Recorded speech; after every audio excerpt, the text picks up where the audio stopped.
que Suape fez conosco é crime contra a humanidade. Que nem tá acabando, né? A nossa pescaria, a lagosta. Os caranguejos morriam, a lagosta morria, então várias espécies morreram por causa dessa dragagem. A gente pede ajuda, pede socorro às autoridades. Nós estamos miseravelmente precisando de um socorro. Não tem ninguém ganhando nada. O Estado não está dando nada a ninguém. Ao contrário, o Estado está tirando. É força e ameaças. Porque a gente tem medo.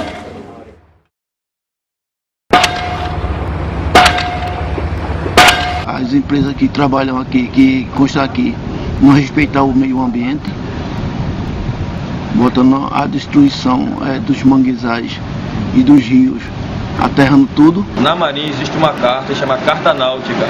Na Carta Náutica vem dizendo que aqui é uma comunidade de pesca. Então, na própria Carta Náutica que sai do Brasil para o exterior, vem indicando que aqui é uma comunidade de pesca. E o que foi que o governo fez? Né? O governo veio, instalou Suape, não houve conversa com os pescadores, houve as dragagens, não foi também comunicado às dragagens, aos pescadores. Não teve controle nenhum. O controle foi só aterrar e aterrar mesmo. E algumas até explodirem. Na verdade, a draga já estava trabalhando e a gente nem sabia o que era. Essa como veio uma draga moderna, que se você colocar de um navio, a diferença é muito pouco. Então a gente pensava que era navio que vinha fazendo pesquisa para Suape. Né? Então a gente nem mesmo tinha conhecimento que isso era uma draga. Eles destruíam os mangues e toda a lama eles tiravam da beira da praia e jogavam no mar. Próximo, muito próximo à costa. Ela estava jogando menos de 500 metros da costa. Essa draga começou a aterrar os corais. Os cabeços lá de fora de berçário. Fica aquela gorda, onde os peixes não gostam de estar. Por isso se afasta muito mais do litoral. Do material que elas tiram aqui, que é a maioria tabatinga, que é um material que é muito difícil de diluir, que é que nem um barro, agora bem visguento. Que provavelmente que o mar não vai conseguir espalhar ele por muitos anos que ele vai poder espalhar. É propagando a quase extinção de todas as espécies marinhas que existiam aqui. 95% do peixe reproduz no mangue. Então se não proteger o mangue agora, então não vai ter esses peixes para chegar nos corais. Aqui existia muito caranguejo, aratu, muita tainha que tinha aqui, camurim, carapeba. Para você ter uma ideia, o desgaste, a destruição foi tão grande, que morreu na beira da praia.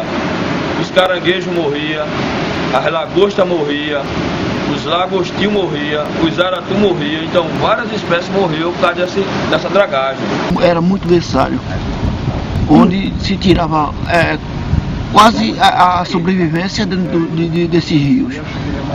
E agora se encontra dessa maneira. Esse rio aqui era largo e bem fundo. Hoje a gente está vendo a situação. Cheio de terra no meio, todo aterrado. O rio bem estreito. Aí eu só penso assim, o seguinte, que isso que já fizeram é quase irreversível. E não vai ter como reparar esse dano. Mas os maiores impactos da dragagem veio a partir de 2010, que foi o impacto de uma escala muito longa e de um comportamento muito agressivo, porque tinham duas dragas dragando.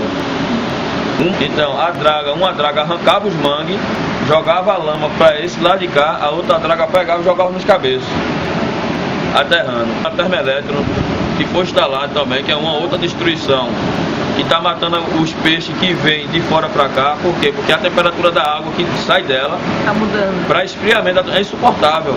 Se você estiver mergulhando de apneia ou nadando e ela descarregar aquela água, você é triturado, é todo queimado. Cozido mesmo, cozido, a temperatura é insuportável. Mas a gente trazia saco de peixe morto quando explodiam as pedras. Saco de todas as espécies de peixe morto. Então, é um clima ambiental traumático. A gente, Suape não foi punido por órgão nenhum. Mostra a hipocrisia desses homens, a hipocrisia, a falta de responsabilidade dos políticos que são corruptos. E a gente foi em vários protestos, fizemos manifesto, o governo não sentava. Quando a gente chegava em Suape, eles não recebiam o pescador. Eles botavam a polícia e não recebiam a gente. A gente não conseguia conversar com a administração de Suape. E a destruição ocorrendo de forma brutal. A gente tinha que fazer uma denúncia à ONU. A gente procurou recursos para fazer a denúncia à ONU do desastre, tanto ambiental, social e econômico. A denúncia chegou ao conhecimento do governo, foi que se abriu as portas para conversar conosco, não para resolver. E não foi resolvido nada ainda. Para conversar, para tentar achar meios de como resolver essa questão. Os pescadores estão miseravelmente fodidos na atividade da pesca. Sem recursos para reformar os barcos, para poder pescar, ou procurar uma área maior, mais distante de pesca.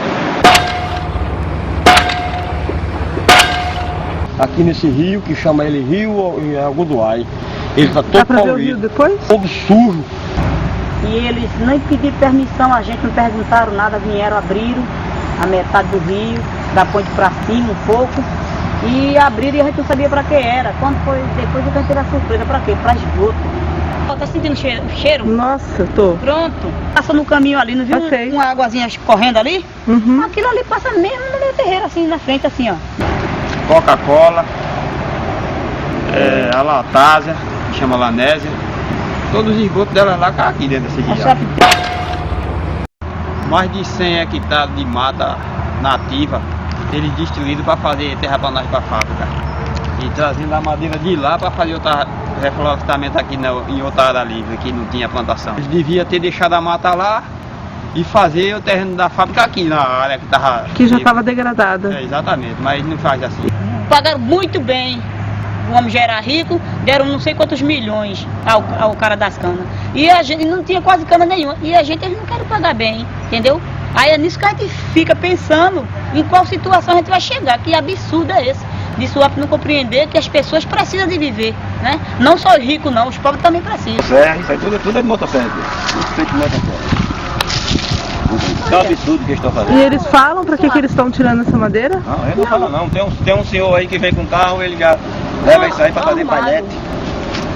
É arrumado. Como? É um arrumadinho que eles fazem com o povo de Suape e esse cara aqui. Liberada por Suape. Porque não é qualquer um que vem aqui com vigilante de Suape pra fazer uma pessoa dele. Tem autorização de alguém de Suape. Ah, vem com vigilante de Suape? Tem autorização de Suape, tem autorização de Suape. A gente fica na área, porque eles é área industrial, é área florestal, é área industrial. Florestal desse jeito que eles estão destruindo a floresta, porque o povo já fizeram os moradores. Pra mim isso é área florestal, onde a pessoa chega e derruba os pés de pau, o morador aprontou, tudinho, construiu. Se é pra florestar, vamos florestar mais, não destruir o que já estava.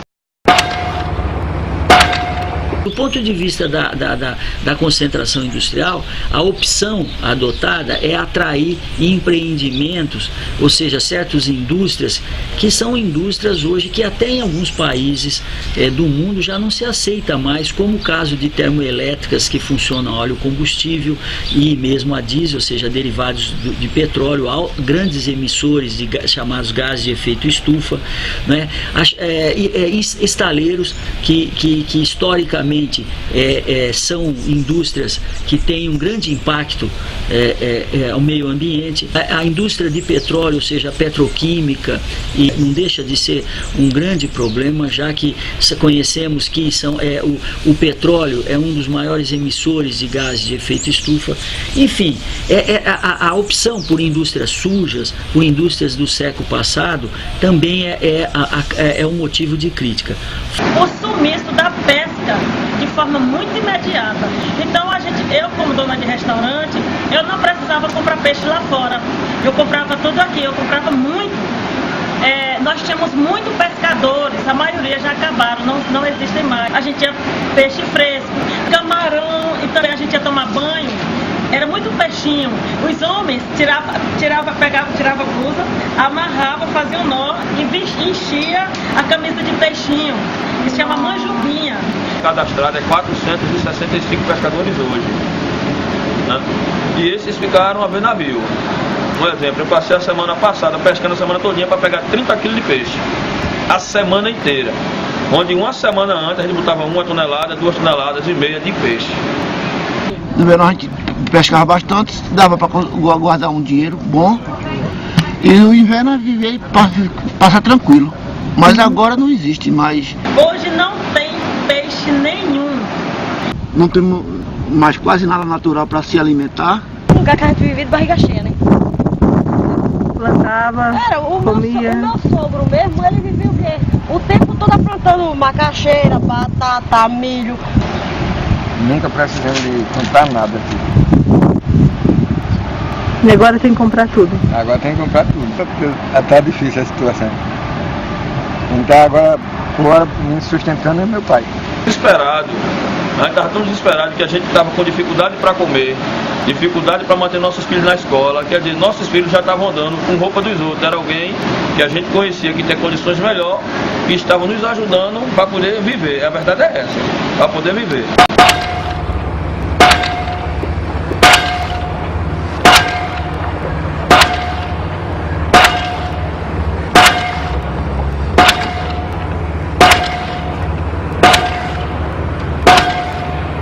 As pessoas estão sendo expulsas dali.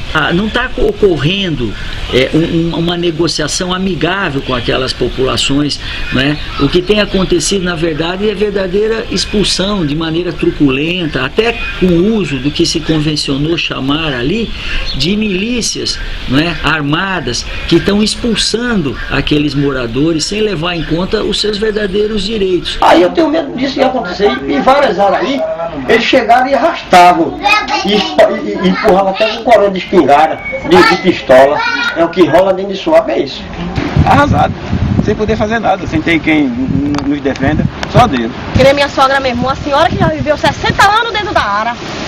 Aí tira uma senhora dessa, joga ela pra rua, ela morrer. Você tá deprimida, doente, por causa de quê? Você já tá idoso e vivendo no lugar o tempo inteiro. Aí chegam as máquinas, de repentemente, derrubando, acabando com tudo que é seu. Aí você vai ficar como? Como? Se eu sou mais jovem do que ele, se fosse comigo, eu era capaz de ter um piripaque, mas que dirá uma pessoa idosa. Quando vem um aviso ou qualquer coisa, tá, vai acontecer isso, você já está esperando. Mas quando vem sem você esperar, fica difícil. Esses moradores estão sofrendo hoje ataques muito grandes quanto à questão dos seus direitos, né? Ou seja, estão sendo expulsos daquela região com indenizações muito aquém do valor que deveria ser pago. O dinheiro que eles deram não deu nem para fazer a casa. Quanto que lhe deram? Me deram 85 mil. Só o terreno foi 30. Seu Luiz Abílio, fizeram um acordo com ele sobre 65 mil. E quando foi receber, que depois que derrubaram a casa dele, por mais de quase 30 dias, foi com a doutora Conceição, só tinha 48 mil reais na conta dele. E o restante foi para o bolso.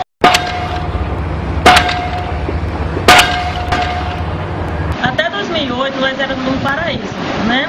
Então, nós éramos na época uma comunidade de apenas 6 mil moradores. E hoje nós temos no entorno um inchamento de 45 mil pessoas. É uma praia onde nós conhecíamos todos os nativos. A gente conhecia o médico, o delegado, o enfermeiro, o vendedor de pão.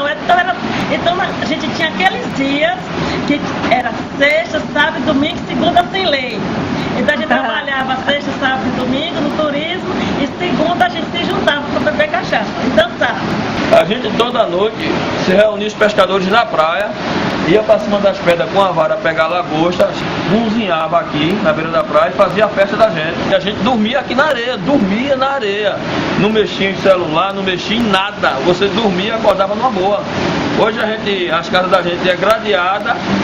Como a gente não pode ter arma aqui, se ter arma o pai de família é criminoso, só quem pode ter arma é bandido, a gente dorme com a peixeira debaixo do travesseiro. Agora é bala agora. E inclusive você tá morando aqui, Catô, e tá fazendo medo de você sair da... Olha, Divaldo, você sair, deixar uma casa dessa aqui fechada, sem ninguém. De uma pequena vila de pescadores virou uma cidade. Virou uma cidade dormitória. Nós transformamos aqui no dormitório do Porto Suape. Na grande maioria são mão de obra temporária. Pessoas que vieram para participar da construção de todo esse polo. Todas as casas aqui de nativos, casas de pescadores, né, elas foram transformadas realmente em alojamentos. Então tem casa que mora 50 homens, tem casa que mora 20. tem lugares que moram feio. As pousadas foram transformadas em verdadeiros albergues, né? Onde tinha camas de casal, por exemplo, cama de solteiro. Hoje eles têm vários beliches nesses quartos. O espaço público está sendo totalmente tomado por estacionamento de ônibus dessas empresas. Elas deveriam trazer o funcionário e levá-los. E ocupam praças, ocupam ruas com esses ônibus. Como eles ficam aglutinados, estacionados um ao lado do outro, nesses vãos entre os ônibus, muita prostituição também, né? Uso de droga nesses locais. Nós temos um outro problema, não temos professores. A maioria dos professores estão também dentro do complexo portuário de Suape. Não temos médicos infantis, porque também estão todos dentro de Suape, porque os salários são interessantes. Então nós estamos assim, o colapso, entendeu? O Estado, o município, o governo não pensou, não planejou. Então a gente está sofrendo realmente uma mudança, né, que dizem que é em prol de um desenvolvimento, né, que será num futuro breve sustentável, porém a gente não consegue enxergar isso até agora, né?